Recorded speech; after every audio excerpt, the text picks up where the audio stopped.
Abra sua Bíblia aí.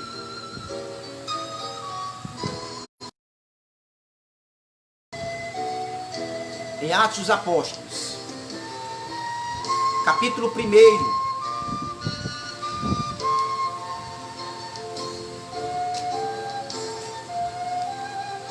Atos dos Apóstolos, capítulo 1, versículo de número 6.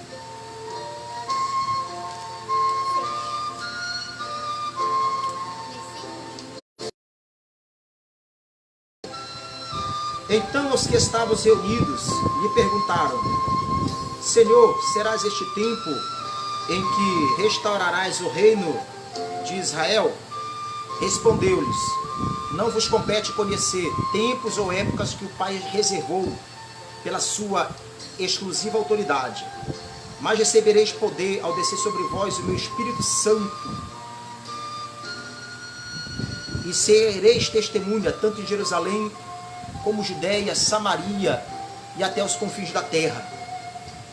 Dito estas palavras, Jesus foi levado às alturas à vista deles, e uma nuvem os encobriu dos seus olhos.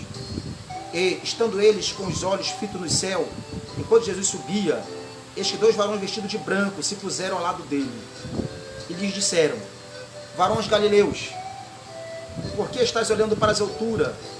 Esse Jesus que dentre vós foi assunto ao céu, virá do modo como vistes.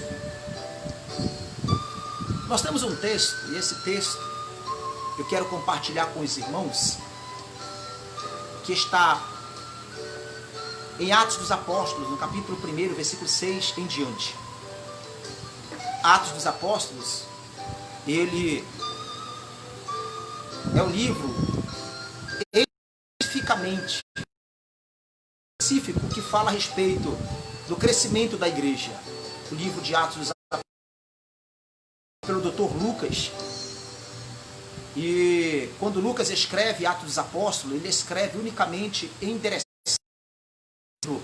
para uma figura importante que ficava lá no Senado romano. Porque nesta época quem estava sendo o imperador possivelmente seria Calígula ou Nero, que eram os imperadores que estavam à frente do Império Romano. E o imperador romano, ele tinha a ideia de que a igreja ou os discípulos de Jesus eram um grupo de anarquistas, um grupo ou um movimento que estava trazendo problemas ali na região da Galileia, em Jerusalém. E isso começou a preocupar o imperador, bem como também todo o Senado romano. E Teófilo, que é para quem é endereçado esse livro, ele é uma figura importante. E Lucas, como médico amado, ele tem acesso direto de ir e vir, de entrar e sair no próprio Senado romano.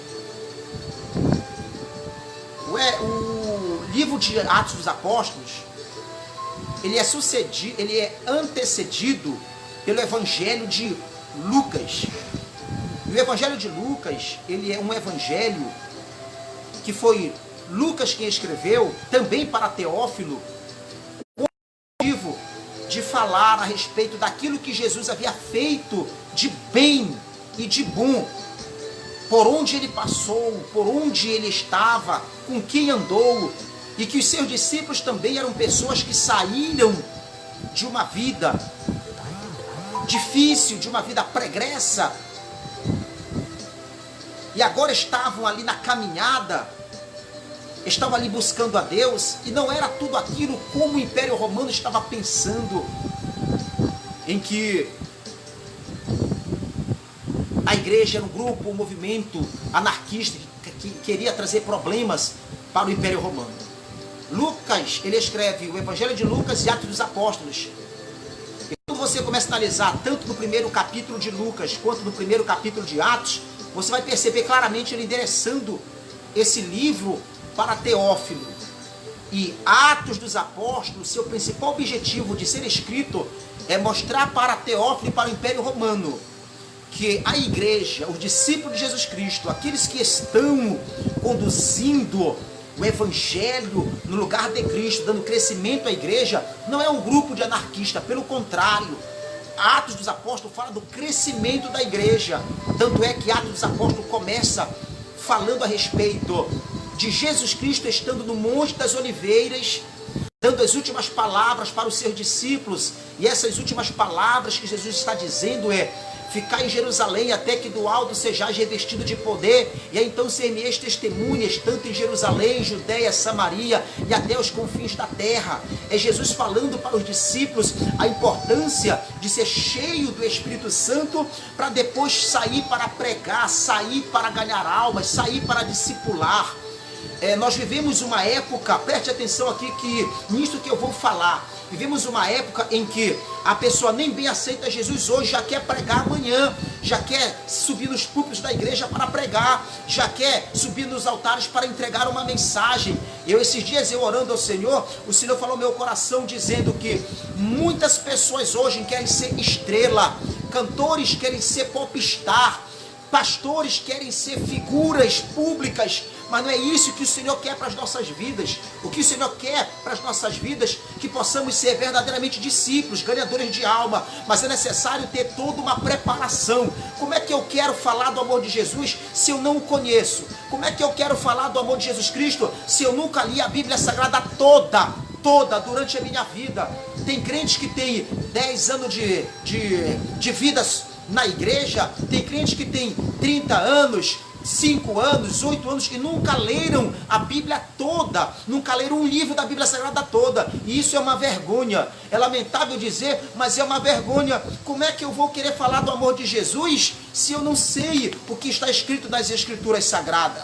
Por isso que Jesus Cristo disse: e ser-me-eis testemunhas. Para ser testemunha é preciso conhecer, para ser testemunha é preciso ter conhecimento de causa, para ser testemunha precisa passar pelo discipulado. Preste atenção, o ministério de Cristo, olha para mim, o ministério de Cristo se desenvolveu em duas esferas importantíssimas. Jesus pregava e ensinava. Quando não ensinava, estava pregando. Quando não pregava, estava ensinando, ou melhor, aperfeiçoando isso aí, em 3 pilares. O ministério de Cristo, ele se solidificou em 3 pilares: o pilar da oração, do ensinamento e do discipulado. Quando Jesus não ensinava, ele pregava. Quando não pregava, ele estava orando. Para você perceber, é por isso que nós temos lá em Mateus no capítulo 28, dizendo: ide fazei discípulos. Há uma necessidade muito grande de fazer discípulos. O que nós estamos presenciando? Estamos presenciando muitas pessoas seguindo a Jesus, irmã Sara Emanuele, mas não são discípulos de Cristo, são seguidores. E na primeira dificuldade, abandonam Jesus. Na primeira prova, negam Jesus. No primeiro revolto do mar, na primeira tempestade, eles estão aí, que nem Pedro, negando a Jesus. Jesus Cristo disse, ficai em Jerusalém até que do alto sejais revestido de poder. Os crentes precisam crescer em maturidade. E quando é que eu vou ter maturidade, pastor? Quando eu começar a conhecer as Escrituras, quando eu começar a ler as Escrituras. Jesus disse: conhecereis a verdade e a verdade vos libertará. Jesus disse: errais por não conhecer as Escrituras, porque sois delas que testificam de mim. É necessário nós conhecermos. Ah, pastor, mas eu tenho uma vida atarefada, eu tenho uma vida corrida. Meu irmão, às vezes você passa 5 horas na frente da televisão, 2 horas na frente do WhatsApp, do Facebook, e não passa 2 horas lendo a Bíblia Sagrada. Você passa 45 minutos num ônibus, num trânsito, e não passa esse período lendo a palavra de Deus. Tem crente que tem vergonha de andar com a Bíblia Sagrada na mão. Isso é uma vergonha. Como é que você quer ser discípulo? Há uma necessidade de discípulos cheios do Espírito Santo? Sim, há uma necessidade. Tem pessoas que fecharam as igrejas, estão preocupadas, a igreja está aberta aqui. As pessoas podem vir para oração, as pessoas podem vir clamar, a igreja está aberta das 8 da manhã até 9, está aberta para atender você. chegue, dobre o seu joelho, ore. A igreja não pode fechar a porta. Por quê? Porque a igreja e a fé é a última esperança do enfermo, do necessitado, do miserável, do leproso, daquele que foi condenado. A igreja e a fé é a última esperança. Se a igreja fechar as portas, se eu deixar de orar, se eu deixar de pregar, como é que as pessoas irão ser curadas? Como é que as pessoas irão receber os seus milagres? Tem um bruxo aí, tem o bruxo que merece pegar aí uma surra de Timboaçu, esse bruxo ameaçando o pastor Valdomiro Santiago. Tem um pastor por nome Paulo Júnior, também confrontando os irmãos das igrejas neopentecostais que fazem os seus cultos de milagre, dizendo por que agora as igrejas estão de portas fechadas, não pegam os seus lenços ungidos e não vão orar pelos enfermos. E aí nós temos uma refutação do pastor Silas Malafaia, e eu concordo com aquilo que ele fala, dizendo assim: quando Jesus andou na terra, ele não curou todos, ele não operou milagre em todos os lugares, ele não curou todos os enfermos, não. Por quê? Porque muitas das vezes a cura depende muito da fé de cada pessoa. A mulher do fluxo de sangue, 12 anos sofria do fluxo de sangue, ela rompeu uma multidão e tocou em Jesus Cristo, porque isso quer dizer atitude desta mulher. Ela teve atitude em busca do milagre. A igreja tem que estar aberta para orar pelos enfermos. Quem faz a cura, eu não curo ninguém, até porque a Bíblia Sagrada diz lá na Epístola de Paulo aos Efésios, que quando Jesus Cristo ressuscitou, ele deu dons aos homens, e esses dons eles competem, são 9 dons espirituais, 9 dons espirituais, e estão o dom da fé, o dom da cura e de prodígio e maravilha. Eu oro, eu recebo de Deus a legalidade para orar. A minha função é orar. Jesus disse assim: colocarei as mãos sobre os enfermos e eles serão curados. Eu tenho que colocar a mão e orar, e deixa o resto que Jeová trabalha, que Jesus trabalha. Nós temos vários casos aqui na igreja de que pessoas foram curadas de câncer, pessoas que estavam com cirurgias marcadas, com ultrassonografia, desesperadas, chegaram chorando aqui, participaram de uma oração do meio-dia. Jesus curou, elas foram fazer os exames, voltaram chorando: pastor, o que aconteceu? O que aconteceu, pastor? Jesus me curou, está aqui os documentos, que o médico está assustado, assombrado, tinha um câncer, tinha um nódulo, tinha algo aqui que a medicina identificou, e agora eu fui fazer de novo, sumiu. E no dia que o Senhor orou, no dia que o irmão pregou, no dia que eu vim para a campanha da oração do meio-dia, Jesus curou, operou, e eu vim testemunhar. Quem é que faz isso? É Jesus. A nossa função é orar, Sara Emanuele. A nossa função é consagrar. Nós recebemos a autoridade dos céus, por isso que lá em Atos Apóstolos, capítulo 1, versículo 6 em diante, o Senhor convida: e ser-me-eis testemunhas. E ser-me-eis testemunhas. A testemunha, ela precisa ter ousadia. A testemunha, ela precisa estar cheia de fé. Cheia de fé.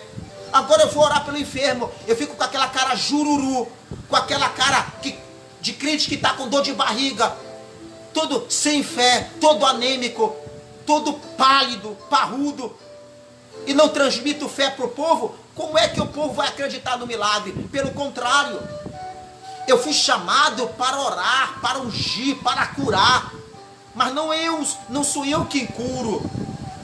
Uma criança, a Sara Emanuele, orando, o Senhor pode curar, porque Ele tem compromisso com a sua palavra, não é comigo, é com a sua palavra.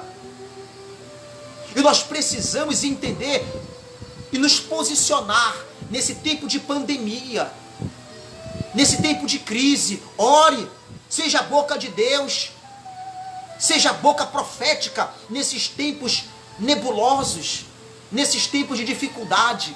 Seja a boca profética. Nós estamos aqui para pregar. Quantas das vezes nós não pregamos, cansamos, garganta fica seca, ficamos rouco e nenhuma alma se entrega para Jesus, porque quem transforma não sou eu, quem transforma é Jesus Cristo. Quem convence o homem do pecado, da justiça e do juízo é o Espírito Santo. A nossa função é pregar. A nossa função não é condenar. Devemos mostrar. Se a palavra for de condenação, devemos pregar. Mas quem vai convencer o pecador do pecado, da justiça e do juízo é o Espírito Santo que vai convencer. A igreja ela tem que crescer. A igreja, está passando, ela tem vivido uma época de adesão da fé. E o que é adesão da fé? Muitos estão indo para a igreja sem compromisso nenhum, não estão se convertendo, estão continuando na mesma prática. E isso, muitos líderes são culpados dessas verdades, porque não procuram ensinar a essência do evangelho, a sã doutrina, o evangelho genuíno, o evangelho de libertação, de salvação. E isso nós temos que atentar. E isso nós temos que estar de olhos atentos.